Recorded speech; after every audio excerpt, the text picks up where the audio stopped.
Hello, race fans, and welcome to Race Face Drive in 5, our podcast series here on raceface.tv. It's been a little bit because there's not been a whole lot of racing outside of the Xfinity Series for the month of February, but we get to start off March by introducing a new driver to the Raceface family. This is Colton Kelly out of Villarica, Georgia, who is 13, Colton, right?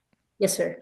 All right, so we've got that right. You have officially entered the teenage years, but obviously a lot's happened in your racing career to get you to this point. So before we talk about what you're doing this year, because there's a lot of exciting things, you came up through the quarter midget ranks like a lot of our younger race face drivers. Tell the fans a little bit about that and kind of what's gotten you to this point, buddy. In 2022 is when I really started to figure out that I knew I could drive. I finished second in every Dixie race, except for one, I finished third, which the Dixie Shootout Series is a Southeast, and it's like the best of the best drivers across the nation in quarter midgets. When I finished second that season, I didn't win it, but when I finished second in the championship that season, I knew I had something. And then going in the next season in 2023, I won the national championship in senior Honda, which is the biggest deal you could ever win. There was 50 contestants that were capable of winning the championship. And out of those 50, I came down to 1 point at the end of the last race, and I barely got it. So Was that one of those where it's on your mind and you were nervous going in, or were you able to just put it behind you and go last, out and yeah, do it? yeah, that last race, I was super nervous. I think I was shaking in my car because I was really nervous that last race, but managed to get it done. So we've heard the Dixie Shootout series talked about a couple times on these drive-in I'm fives actually in the wearing a past. shirt right In now. hey, you've got the shirt on too. There you go. And I know you're a couple years older, so I don't think you've ever actually raced in class against Landon Cox, have you?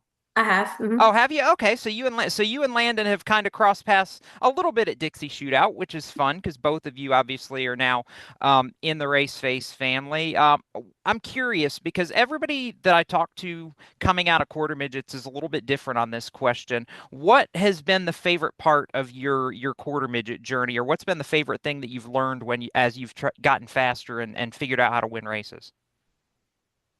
My favorite thing about learning was the mod, which is the fastest car that you Mhm. can race in quarter midgets, and it really helps with all the big cars with the throttle control and braking on all that stuff. That was probably my favorite thing I learned, and I finished really well in that car last year. But that's probably my favorite thing that I learned. So what you're telling everybody is you're a speed demon. You Yes, just want to go faster.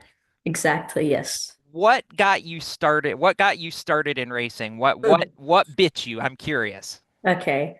Well, when I was 6 years old, my dad's friend, coworker, really not his friend anymore, but his grandpa bought him a quarter midget for the grandson, and he lives 3 miles away from my house, and basically told us to come to the track at one of the ride and drives, and we came, and I had a broken arm actually that day.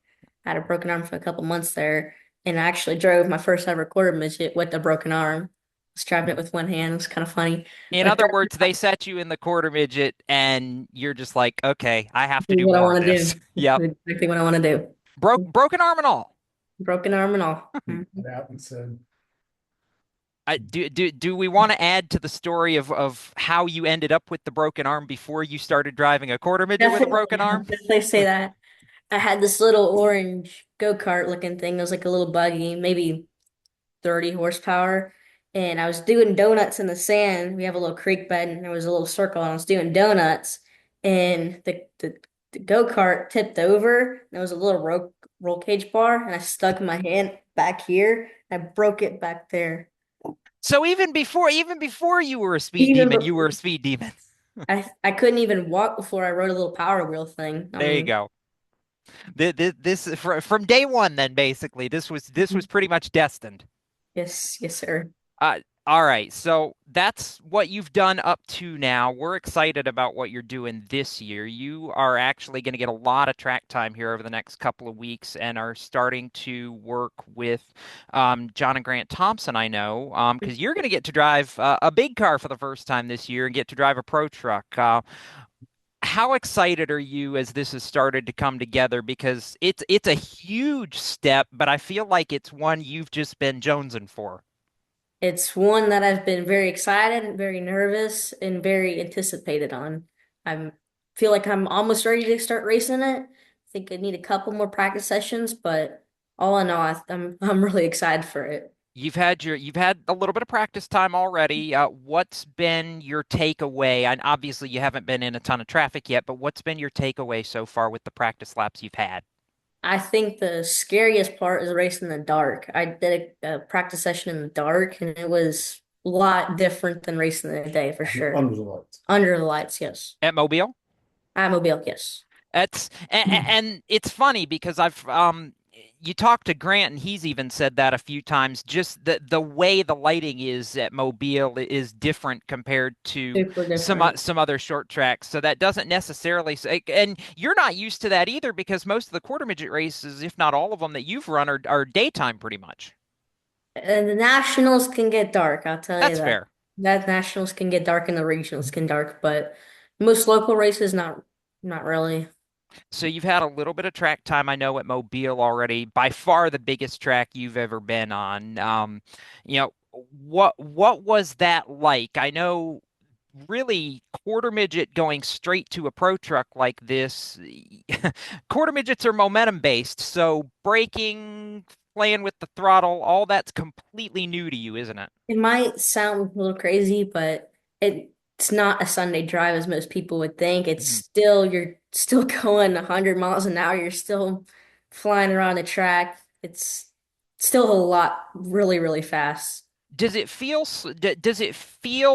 slower at all because you at least have a little bit more time to react compared to the quarter midget where everything happens so fast? Yes, it feels it's slower for the depth. Like I want to say this. It's slower with eye coordination, Mhm. but you're still going super You fast. still It's you still feel the about the speed, same. yeah. It's about the You same. still feel the speed, just the reaction time's a little bit different. Exactly, exactly. So you actually get to practice now. I know the next two Saturdays at Mhm. Pensacola at Five Flags Speedway before you go back to Mobile for the back end of the month. I'm curious because I know not necessarily that a pro truck's on iRacing, but obviously Five Flags is on iRacing. Have you spent any time on the sim at least trying to All the figure out time. some of the visuals for Pensacola yet? I have spent a lot of time at Pensacola just really trying to figure out the line because it's a bit different than Mhm. Mobile, but it's just a lot of time on the sim. What have you used to kind of get, I guess, a little bit close to the pro truck feel? I'm curious. I either do super late models or pro late models. The pro late models are probably the closest The you can get. closest. Yeah, that's fair. But I do like doing supers too. They're fun. Super late models at Pensacola are crazy. I mean, anybody that's watched the Snowball Derby in recent years knows how wild those are. So, um, I know this is going to be fun for you. First race is March 29th. Talk about your goals for that first race? I know it's a big leap. We know that. What are you hoping to be able to check off in that first race at the end of the month? I am trying to start and finish every race and take one thing out of every race that I'm this entire season. If I can manage to do that, I think I'll be good and set for next year, and then we'll focus on next year. And keep But all four fenders on the truck, right? exactly, we don't want to get in any wrecks. We don't want to beat up on people. Just take it easy and learn something new every race.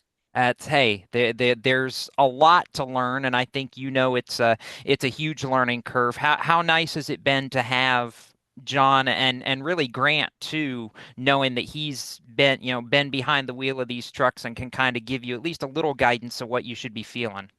There's a lot of stuff that they showed me, a lot of situational stuff that they showed me that I would have never picked up on if we did it just me and my dad and I. It's going to be fun to watch. I know you're excited about it. We're excited for you. Before we wrap this up, Colton, I know obviously it takes people and it takes partners to help you get to the racetrack and do what you do. Who do you need to give a shout out and say thank you to for making your racing possible? My mom and my dad for sure. They've been there in every step of the way, and I can't thank them enough for it. Any sponsors that you guys need to shout out to that are helping out with this deal? Yes, Tyler Dickinson with Pave America, John Brown with Southern Protection Agency, and Adam Haynes with Southern Drywall. They can't thank them enough either. And I Really, think really supportive. I think remind me. I think you guys did kind of like a marketing day last Yeah. week with them too. With Southern Protection Agency, they used to sponsor one of our quarter midgets, and we sold that quarter midget, but we kept the side panel Hmm. with the Southern Protection Agency, and then we got that framed, and we got a bunch of like shirts, like racing shirts, and we just did a whole sponsor day that day. It was great, but Does that mean they that really mean like the framed. nice? That means Colton Kelly's going to be the talk of the town over there, right? It should be something a bit different. We're looking forward to it, Colton, and definitely excited for you. Again, that's March 29th at Mobile Speedway is going to be his first race. So anybody that's in the area can go out, check out the racetrack, and stop in and say, hey, look forward to catching Colton Kelly at the racetrack as our newest race face driver. And Colton will be looking forward to getting you back on here after that race and hopefully having a lot of good things to talk about. Hopefully so. That's Colton Kelly. My name's Jacob Seelman. This has been another Race Face Drive in 5 podcast, and we'll see you next time on raceface.tv, where you can tune in every day for all the latest from around the world of motorsports. See you next time.